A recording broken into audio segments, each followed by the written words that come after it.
All right, continuing on, so I'm going to summarize the video that I made entitled The Logos in Lacan. So if you can't get through an hour of pretty dense material, this will be a quick summary, and the link to the entire video will be in the description here. Again, this is the video entitled The Logos in Lacan. So the video introduces Jacques Lacan, a French psychoanalyst known for his return to Freudian concepts and his insistence on the importance of language and speech in psychoanalysis. Lacan's work revolves around questions of subjectivity, the formation of the ego, and the relationship between the signifier and the signified. The video also mentions Lacan's use of language, which is intentionally slippery and meant to affect the reader or analysant in a specific way. Other important concepts in Lacanian psychoanalysis include the mirror stage, alienation, the other, the mother, the name of the father, and desire, to name a few. Next, we discuss how Lacan opens section 2 of his essay, The Function and the Field of Speech and Language, with a quotation from the Gospel of St. John. The passage explores the significance of the quotation and Lacan's relationship to religion. We note that while Lacan engages with theological culture, he subverts it by reducing its content and intention to a surface mirroring in the imaginary. We also consider the interpretive questions posed by Lacan's text and the use of and position of the Johannine quotations.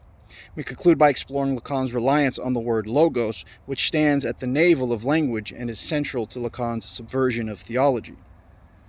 We note that Lacan regards all positive assertions about God's nature as imaginary, a view that resonates with the distinction between the essence and energies of God and the apophatic and cataphatic nature of God's being in Eastern Orthodox theology. Next section of the lecture, we talk about the concept of truth in the philosophy of Lacan, Heidegger, and Heraclitus. Truth, or aletheia in Greek, means an unveiling that contains its own veiling and untruth. For Lacan and Heidegger, the individual subject's error, forgetfulness, and falsity of knowledge are part of the truth. The logos, or ground utterance, is forgetfulness and is for Heraclitus and Heidegger the aboriginal truth, both revealing and concealing. The root of aletheia, lethe, means hidden or unhidden. Lacan and Heidegger both struggle with the mystery present but elusive in human knowledge. We suggest that if they posited a God who slips behind the veil of being involved with man in a process of movement, disclosure, and retreat, they would be writing theology, but that of Dionysus rather than Aquinas, and would be the apophatic theology of the negative way. St. Basil the Great emphasized in the 4th century that at the time of creation, God did not merely link his commandments, but spoke them. Next section, the distinction between essence and energies in Orthodox Christianity is discussed. Essence referred to the incomprehensible and hidden aspect of God, while energies referred to the way God manifests in the world. The desire to be desired, or the desire of God to be known, was described as essential to the created world. The concepts of jouissance in Lacanian psychoanalysis was also discussed.